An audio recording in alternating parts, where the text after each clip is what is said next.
Welcome to Dynasty Warriors 6 Empires Part 8. Today I'm going to be talking about the bonds and something you probably won't see in this playthrough until I get a female, marriages.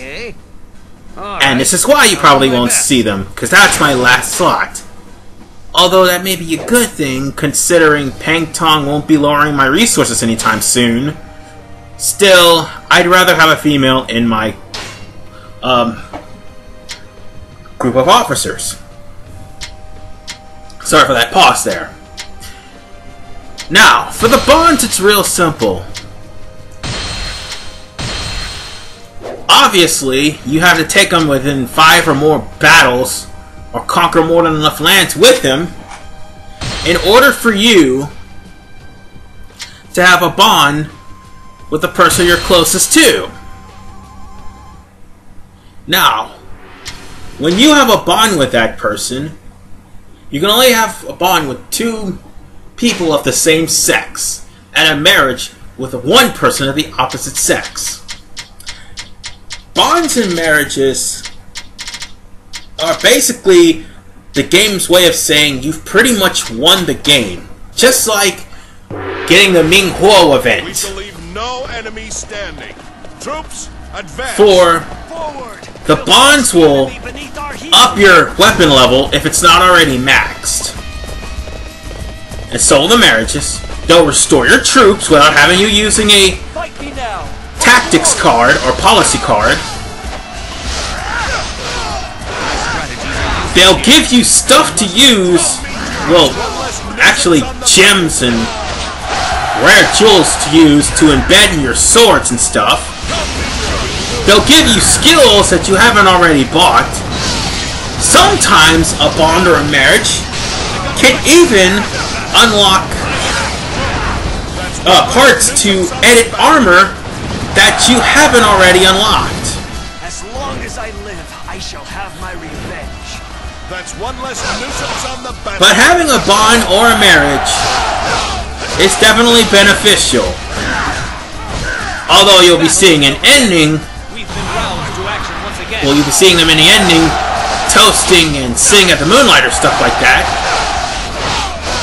Bonds and marriages, they're actually great for near the end of the game. Because at this point, you'd probably have won. But the good thing about marriages is, it is harder for your wife or husband to betray you than what it is your best friend. Because like I said, I had an oath with somebody, and he took half of my troops upon betrayal. This is not looking good for our chances. That really sucked. Now, for those who you don't propose an oath, they'll just have a high bond, meaning they won't betray you as quickly as any other normal officer. Now, you could choose not to have a bond with that officer or not to marry that officer. If you do, that officer will be the Grand General or whatnot. Yeah, Grand General. And that Grand General will have twice as much experience as everyone else. Which, like I said, you've pretty much won the game. They're really good to have. Yeah, I kind of said that enough. But I probably won't be showing marriages here because apparently there isn't a female in my troops. And to be blunt, if I do get a female at this point, I'll have to take her through a series of battles. At the risk of one of my officers defecting. And that would suck. Excellent. Leave the rest to me. But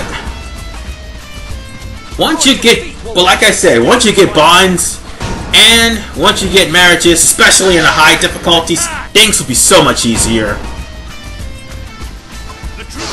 Well, for your ruler. And this definitely helps if you have one of those low-level rulers. If you kept a ruler out of the battle and had the main force or your favorite character to just leave the armies. As long as I live, I shall have Since you're in a bond with the ruler can pretty much sit on his ass and just gain, well, her ass too, because it could also be a female, and gain experience and level on his weapon by just sitting out of battle. That is without a doubt the best thing to ever happen. And you know what else? It's easier to get a bond and friendship on officer mode than what it is on ruler mode. It is excessively easy. As a matter of fact, the more missions that you do that rescues allied officers, the more they'll become your friends and eventually have an oath with you. Or join you in their faction or band. But the difference between faction members and friends and sworn brothers and wives, faction members basically can become their own force. Or, well, they actually are their own force, but at the same time, if they ever rule, whoever's the head of the faction will be the ruler, instead of you being the ruler. But as for friends, if you have a whole group of friends and your wife, and you overthrow a kingdom, your friends and your wife will be your generals while you be the ruler. It's all well and good. I wanted to mention factions because I didn't do that in Part 7. Considering that I was also talking about friendships and the battleground option. Yes, that's what I was talking about. And once again, I'm going to abuse one and only, because that card is sick. So let's take that other territory and kick their asses. Anyway, continuing what I was doing before I got sidetracked. The more officers and the more officers you have as friends or wives or husbands, if you're female, the easier it is for you to pretty much beat this game. And more importantly, we shall leave no enemy standing. Troops, they would advance. be in the... Cut through the enemy line. Wait, what would they be? What would they be again? Hold on. Oh, right. There would be in the events of... Yeah, they would be in the events of your officer mode. As a matter of fact, every time you use an action, well, you pretty much... Well, no, wait a minute. What am I talking about? Oh, right, that's what I'm saying. Every time you try to do something in officer mode, it costs you an action. Friendships is no different, as I mentioned earlier in Part 7. Marriages is also the same thing. And getting gifts are a part of action. And more importantly, getting level ups are a part of actions. So once you pretty much get friends, not only is it easier for, excuse me, just at McDonald's, not only is it easy for you to beat officer mode, it'll be easier for you to beat ruler mode. That's one less nuisance on the battlefield. Because let's face it, the higher the difficulty, the more problematic it'll be. That's one less nuisance on the battlefield. And you need all the friends you could get. It'll probably heal your troops, make your weapons stronger. Hell, there's even one time that a friend actually gave me a special for my weapon. I am not kidding. It's a rare occurrence for that to happen. Grind the enemy into the ground. As this, unfortunately, is not a rare occurrence. I lost the base from a surprise attack. That's fucked up. But yeah, getting a special from a friend is a rare occurrence. Hell, getting embeds is a rare occurrence too, because that happens too. As is getting armor for your created characters. Once you get all the armors for your created characters, they'll just give you the random things like health, a jewel or gem, and they'll also give you level. I have come for your head. Now, if you excuse me, I'm going to stop this subject for a little bit because I have to deal with a little problem. And that problem is this bastard just took my supply base.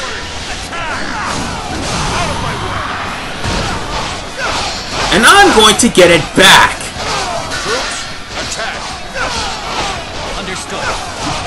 Don't leave not a single person standing. See, they took my supply base because you guys are just standing around doing absolutely nothing. Apparently they all watched part 7 because that's exactly what they did. Absolutely nothing.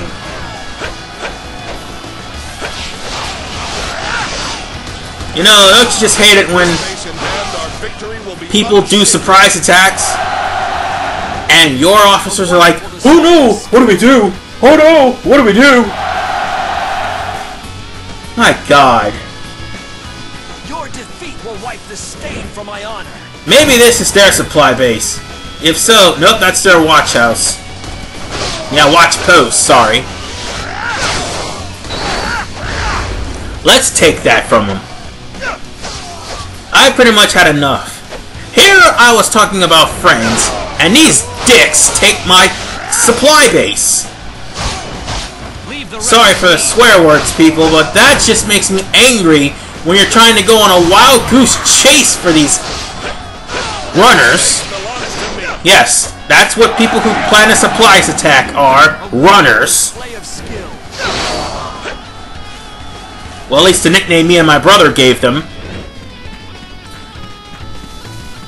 These runners are hard to find because they literally take their marker right off of the map. And you don't even know where they are. Oh, when a surprise attack... No, when you try to make a surprise attack, your marker's on at all times. Situation is dire. When their marker... No, let's see. When they do a surprise attack, sorry, their marker is gone. Absolutely gone. And sorry I bounced off one subject to another, because, let's face it, I've said all I could say about friends and allies and, well, actually what I meant to say was oaths and wives. Now is the time to rejoin the battle. Which unfortunately, like I said, I will not be getting a wife anytime soon, due to the fact that the game will not let me. You believe your wits are a match for mine? My strategies are useless. And I will take out the fact that this game pretty much filled up all of my slots for now on everyone in this miserable camp.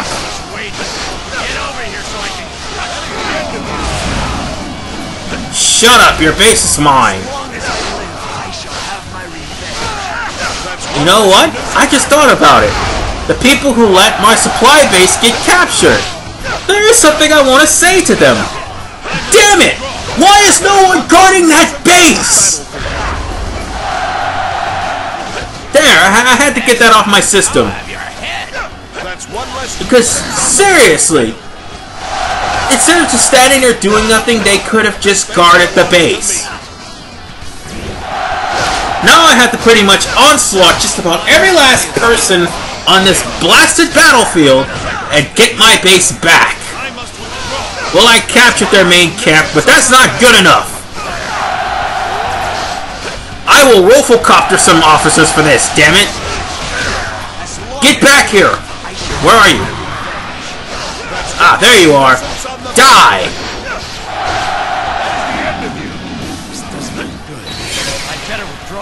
Whew. I have been avenged, bastards! Take my motherfucking base. Who do they think they are? The nerve of those jerks. Anyway, thankfully I didn't capture anybody this time.